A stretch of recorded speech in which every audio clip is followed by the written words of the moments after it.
Brother Woodbury has a distinguished record of service in various fields of activity.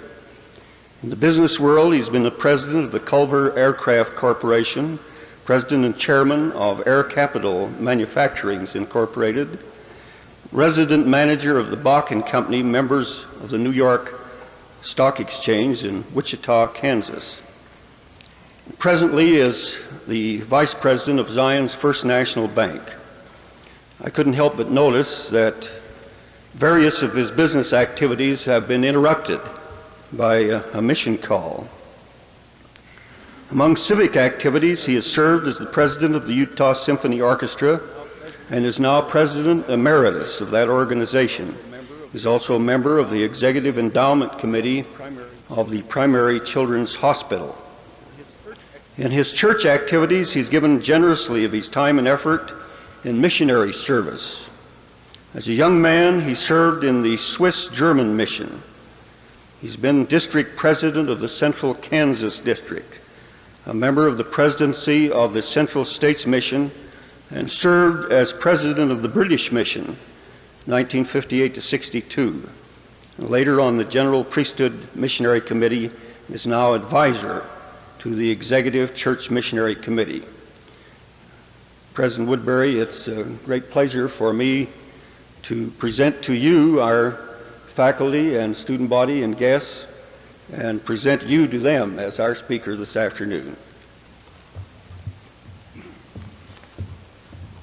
President Clark, thank you for that generous introduction, and visiting guests, faculty and students, and young people whom I love. The late John Longden used to tell a story that rather appealed to me about the Methodist minister who decided he'd like to refurbish his church. And he called in his head deacon and gave him a list of things he'd like him to accomplish. And after several months, he noticed that some had been accomplished and some hadn't, so he called him in for a report. And he said, for instance, why haven't you taken care of that first item on my agenda? The man said, well, what's that? He says, well, new chandelier for the chapel. He said, well, in the first place, we didn't have anybody on our committee who could spell it, so we haven't ordered it. And he said, in the second place, we didn't think we had anybody in our congregation who could play it. And in the third place, what we really need in our chapel is more light. Now, I hope I can shed some light on a subject that I've chosen for this afternoon to speak to you young people about.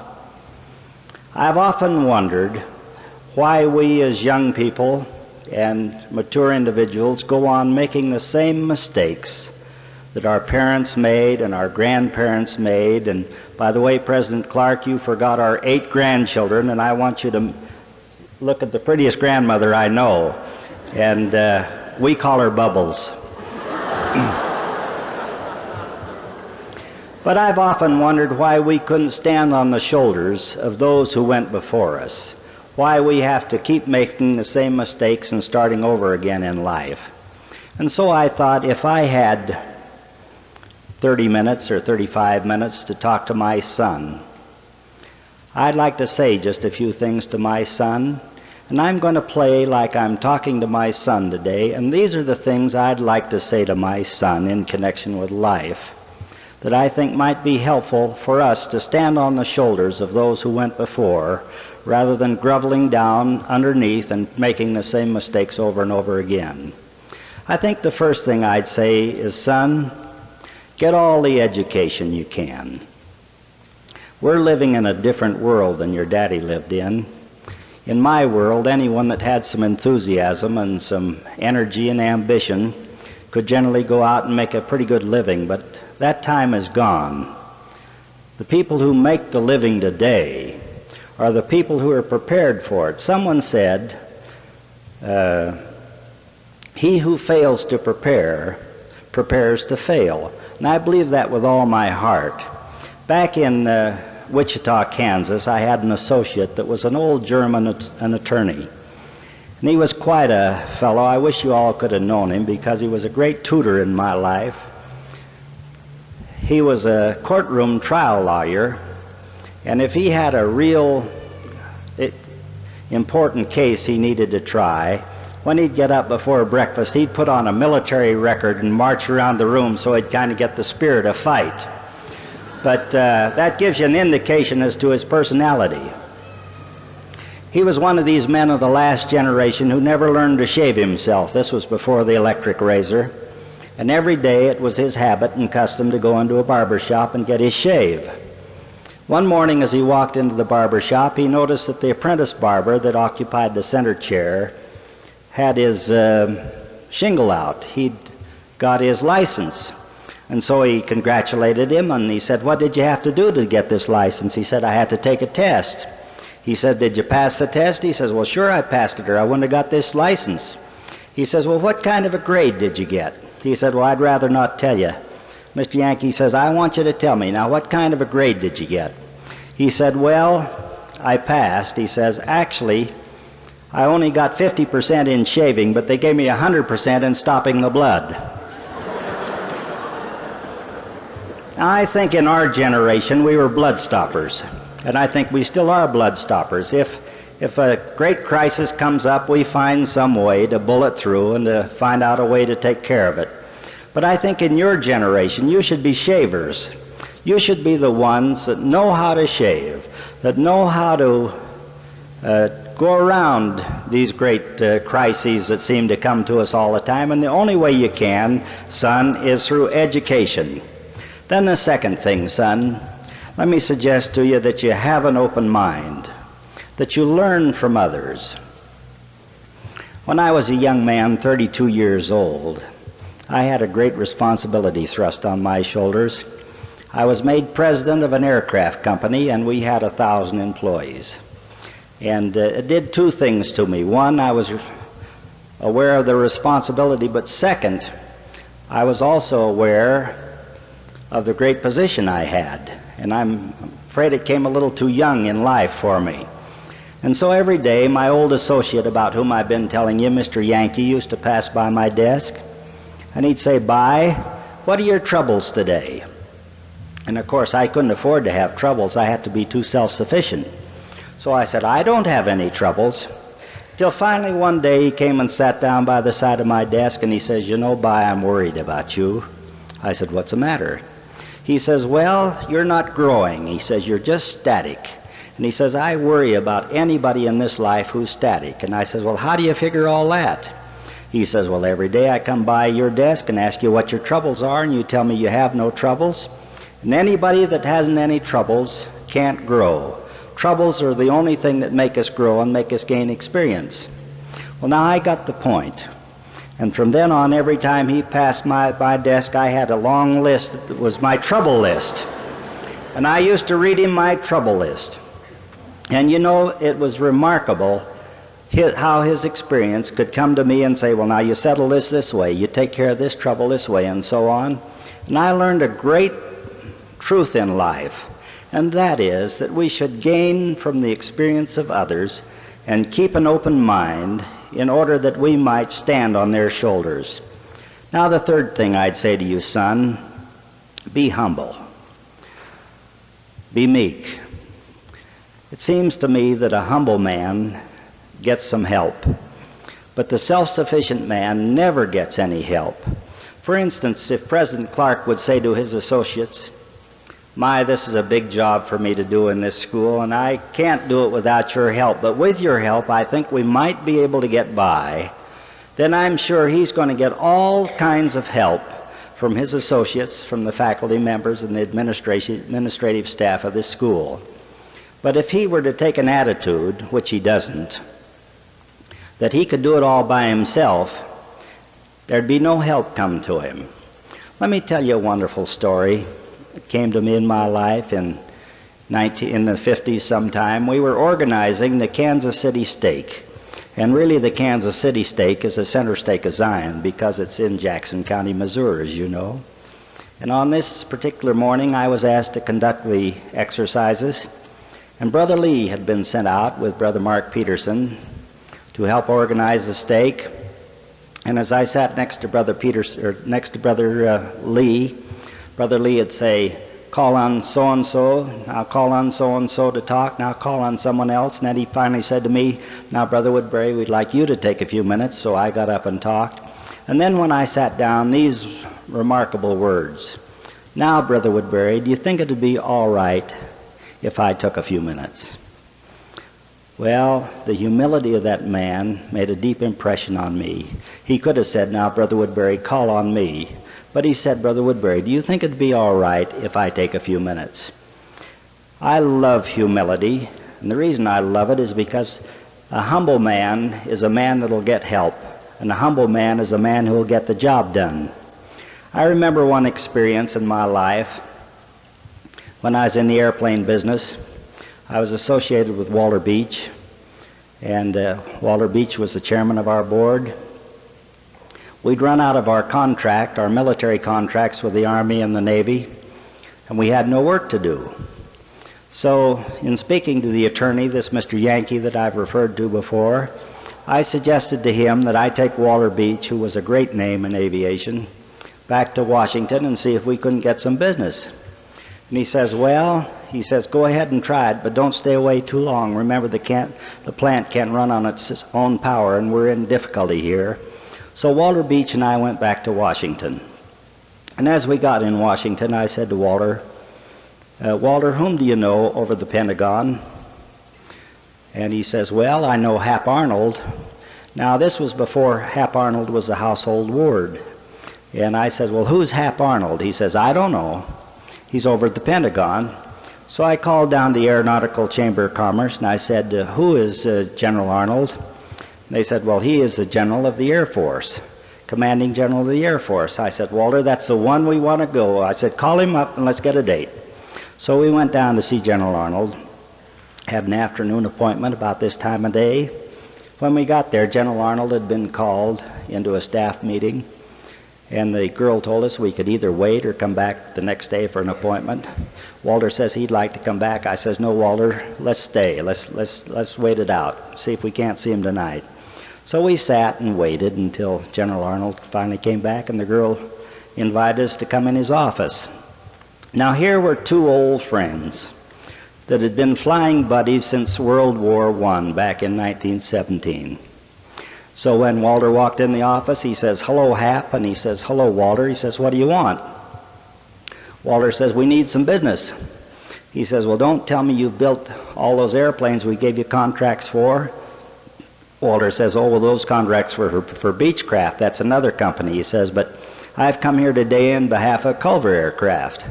He says, well, what do you make at Culver? Walter says, we make a little radio-controlled target. And General Arnold said, will it fly? Walter says, you bet it will. He says, well, you know, I've just come back from the Panama area. And he says, for our shooting teams and our ground teams, he says, we've been throwing out bales of hay and sacks of straw for them to shoot at. And he says, you've got a target that'll fly. He says, imagine our not knowing that. So he went on the intercom and he called up General Benny Myers and he said, Benny, you're asleep at the switch. He said, Walter Beach is here. He's got a target that'll fly. He says, I'm sending him up, and he says, I want you to order 300 of these. So we walked upstairs and got the contract. And I said to Walter, whom do you know over the Pentagon or over the Navy?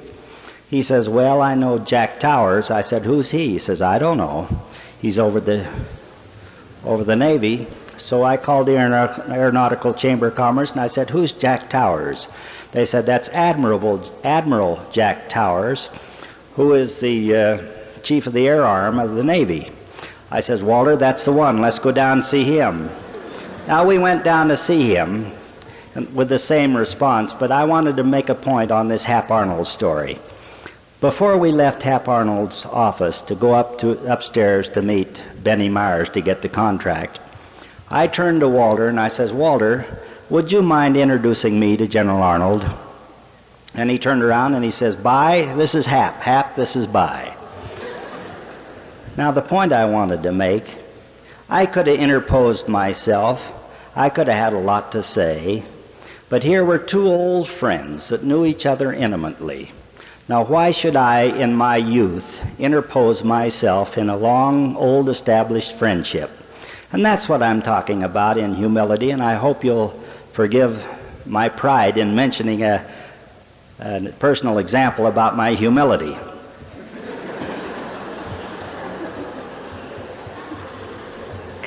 Let me quote you a scripture, and I'm sure you all know it, but I'm sure this scripture is true. And son, this is one scripture I want you to memorize. Be thou humble, and the Lord thy God will lead thee by the hand and give thee answer to thy prayers. Doctrine and Covenants 1:12, verse 10. Now, son, a fourth point, and this is the very foundation, it seems to me, of life, son. Be obedient. Obedience is the torch that lights the path back to our Father in heaven. You remember one night, son, when you came to me and said, you were in junior high, and you said, Dad, all the kids are sneaking behind the barn and having a cigarette. Now, I don't want to use tobacco, but I've got a great curiosity about it. Do you think it would hurt if I just had one cigarette, if I just tried it? And I said to you, Bo, I don't think it would hurt if you tried one cigarette. But have you ever stopped and thought about this? Up to this point in your life, you can make the statement, I have never touched tobacco. Now, is it worth it to break that reputation just for the curiosity of trying it once? And I remember you, son, how you thought and meditated a minute, and you said, Dad, it isn't worth it, is it? And I said, no, it isn't. And then you remember that night, same night, son, I challenged you to be pure and virtuous and chaste all the days of your life. And you remember I told you the story of the Arabian horses and the man that raised the Arabian horses. And he used to raise them so that at the sound of a gong, they would always go to the master's tent. And then they'd come to the final examination. And the final examination was to keep the horses without water for several days, and then open them up, and they could hear the gurgling sounds of the free-flowing well. And they would all hasten and make their way towards the water, at which time the master would ring the gong. Now, some of the horses were obedient, and they'd turn around and come to the master's tent, thirsty as though they were. Those became the breeding stock for future champion Arabian horses. Those that broke and went for the well and didn't hear the gong, who were disobedient, they became the dray horses. They became the workhorses of the future. And then I said, now do you want to be one of that breeding stock that they call champions? And you said to me, Dad, I want to be your champion.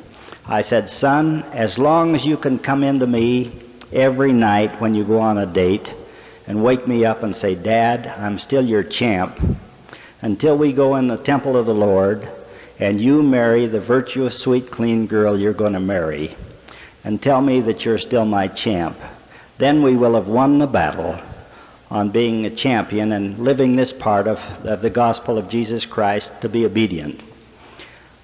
My son accepted that challenge, and I don't know how many nights he'd come in, and sometimes 12 or 1 o'clock, and come by our bedroom and wake us up. All he wanted to say was, Dad, I'm still your champ. And I'll never forget one wonderful day. 5 years, Bubbles?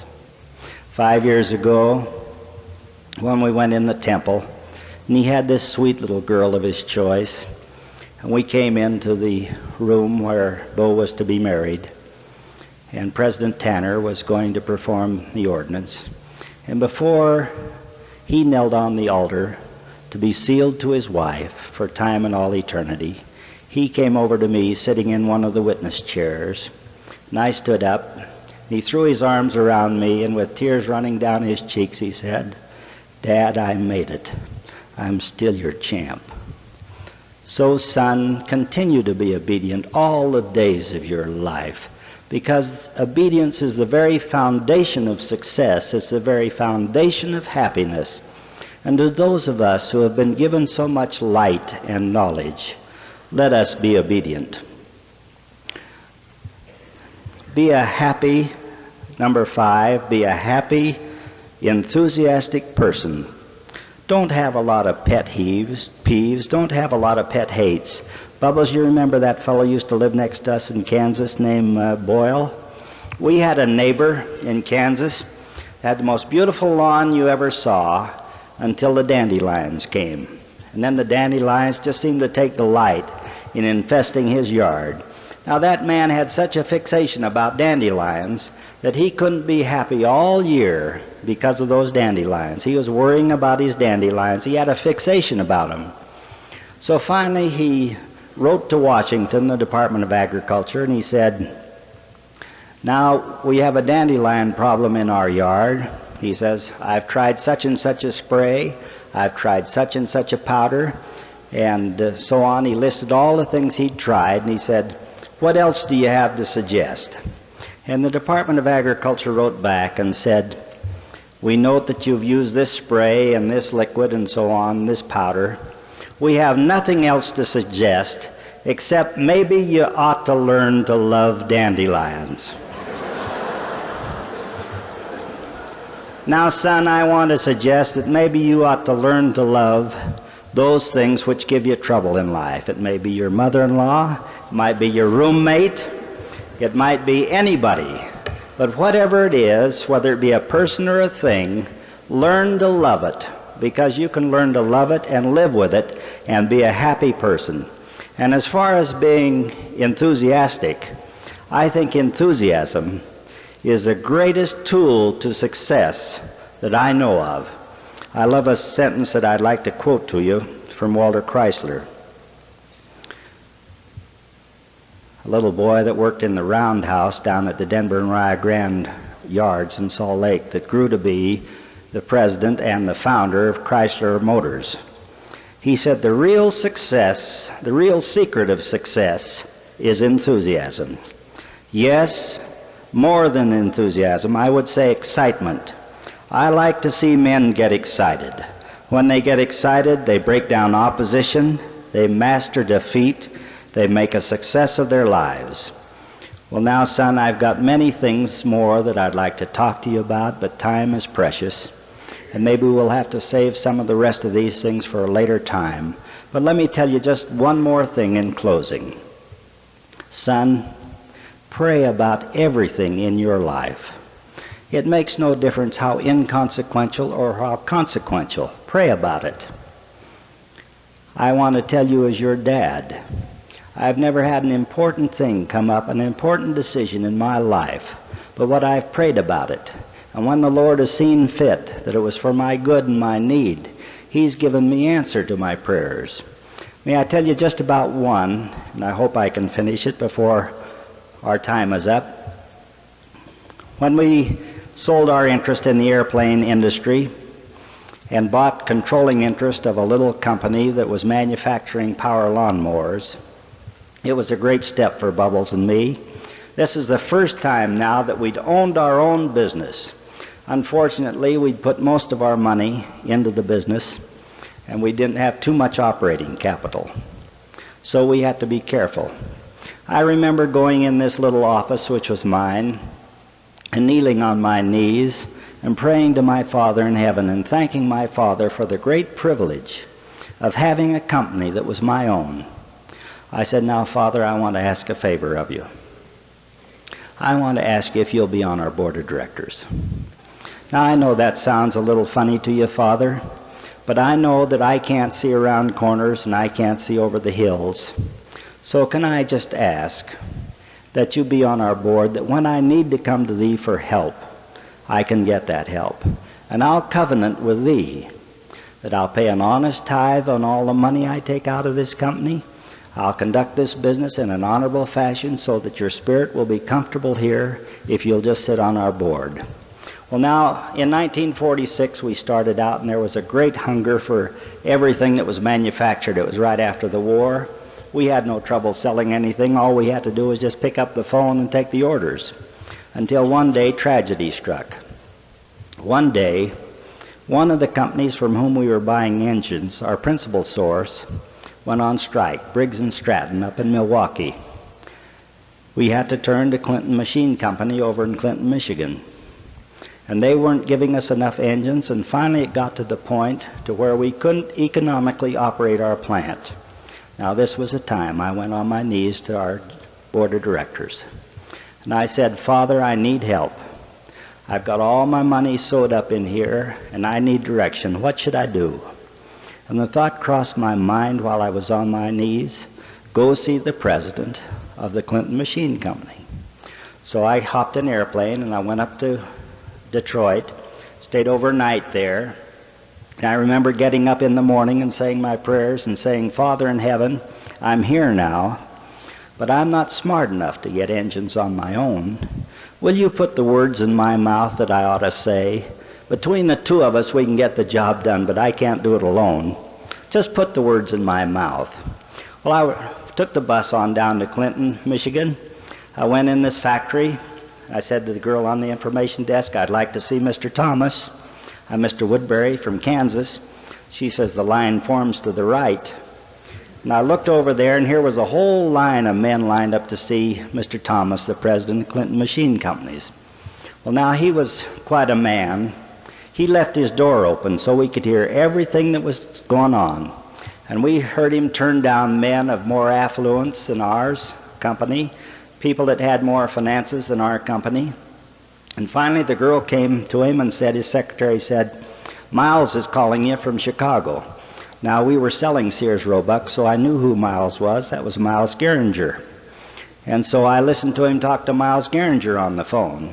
He didn't need a phone. You could hear him shout from Adrian, Michigan, Clinton, Michigan, over to Chicago, as we all listened to him turn down Sears Roebuck on engines. Well, you can imagine what I said in my heart before I went in to see him. I said, Father, put the words in my mouth.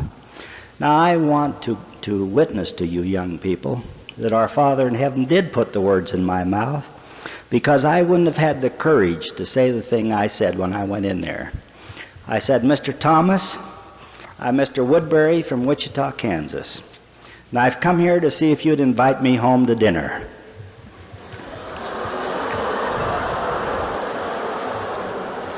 After he picked his chin up off his chest, he says, if you've got the nerve to invite yourself to my house to dinner, I've got the nerve to call my wife and see if it's all right. Now he picked up the phone and called his wife, and I guess he said, I got some nut here from Kansas that wants to come to dinner. But she evidently said yes, because he hung up the phone. He says, you're invited to dinner. I said, what time do you eat, Mr. Thomas? He said, 6 o'clock. I said, is that your Cadillac out in front? He says, yes. I said, I'll be in it at 6 o'clock. I walked out of his office. I spent the rest of the day looking through the plant. 6 o'clock, we drove to his home, had a lovely dinner, and I was impressed because of his 4 sons and his father-in-law that sat to dinner with his wife and the rest of us. He called on one of his boys to ask the blessing on the food. I felt comfortable in that home. And after we'd eaten, why, Mr. Thomas says, Mr. Woodbury, come in the front room and let's visit a little. So we went in the front room, and I said, I want to congratulate you on calling on your boy to say grace on the food. I like to be in a Christian home. He says, well, are you a religious man? I says, well, I'm a Mormon. I said, are you a religious man? He says, well, I'm a Methodist. And so he said to me, you know, you're the first real live Mormon I've ever met. Now, I've heard a lot about you Mormons, but he said, are all the things true they say about you? Now, tell me, for instance, tell me the story about your church. Where are we different in our 2 churches? Well, I started where any one of you young people would start. I started with the Joseph Smith story. And as I got a little way through the story, Mr. Thomas said, he stopped me and he says, you know, I think this is going to be too interesting to have just by myself. Do you mind if we share this with a few friends? And I said, no.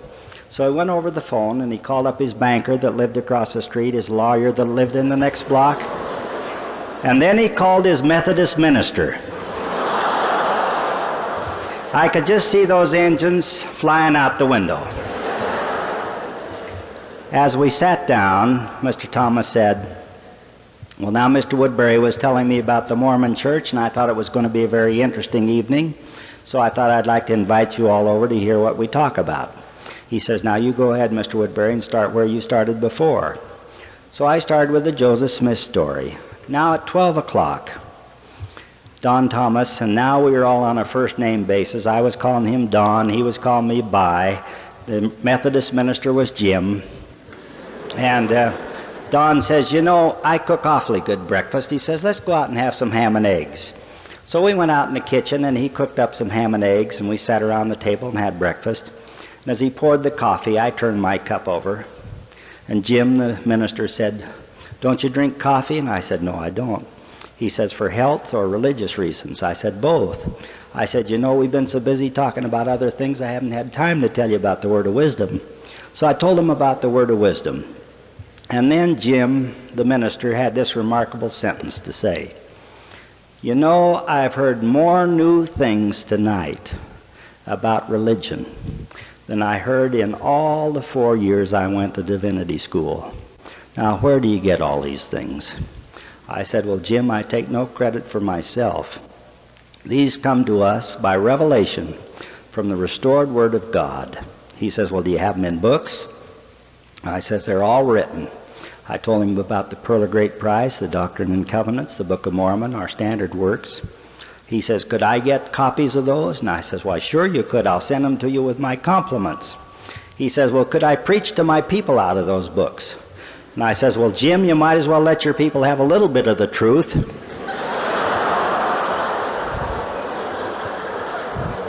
Now, he was a good sport about everything, and we laughed together. After they'd all gone, I turned to Don, and I says, well, now, Don, would you run me down to a hotel? He says, a hotel? We don't have a hotel in this town. We're not big enough for a hotel. And I says, oh, I'm embarrassed, Don. I said, I put my bags in the back of your car, and I thought maybe after dinner you'd just run me to the hotel, but this evening's gone along quite a ways. He says, oh, I saw your bags out there, and he says, I asked the boys to bring them in. He says, we've set up the guest room for you. So I went in and slept in the guest room. In the morning when I got up, Mrs. Thomas says, it was Saturday morning, she says, Don's gone down to the plant. He wants to come home and have breakfast with you. I'll just call him. So she called him. In a few minutes, Don came in. He says, good morning, Bi. How'd you sleep? I said, fine. He says, well, I guess you can go home now. I says, that's a fine way to treat a house guest, invite me to go home. He said, well, you came up here for engines, didn't you? I said, Don, I haven't mentioned the word yet.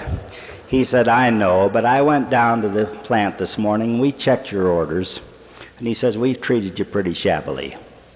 He says, but I've scheduled you out 2 carloads on Tuesday and 2 carloads on Friday, and that'll bring you right up to date with your orders. Now, my young people, I had hoped that I might get a half a truckload of engines. And I came out of there with 4 carloads of engines, and I'd never even mentioned the name. Now I bear witness to you that the Lord lives, that He answers prayers, that He wants to direct us. And son, count on that direction all your life, because there'll be so many times when you'll need that direction. Son, I wish this talk could go on forever, but it can't. But will you write down in your heart the things that I've said? Will you know that the Lord lives and that the Lord loves us and wants to help us, and that there are certain principles we've talked about tonight on which happiness and success are founded? And if you'll just make those principles a part of your life, you'll never come to me with troubles. You'll only come to me with problems that we might help you solve. But troubles and unhappiness will never be a part of your life. I bear that witness to you, my young folks, in sincerity and in love. You know, in China they say that when you get to be 60 years old, you're one of the elders. You're supposed to listen to one of the elders. I want you to know I'm 61 and I'm one of the elders, and I hope you'll listen to me and make the things that we've suggested to you a part of your lives, that you might know happiness, peace of heart, peace of mind, and success. And this witness and testimony I bear to you in love, and in the name of Jesus Christ. Amen.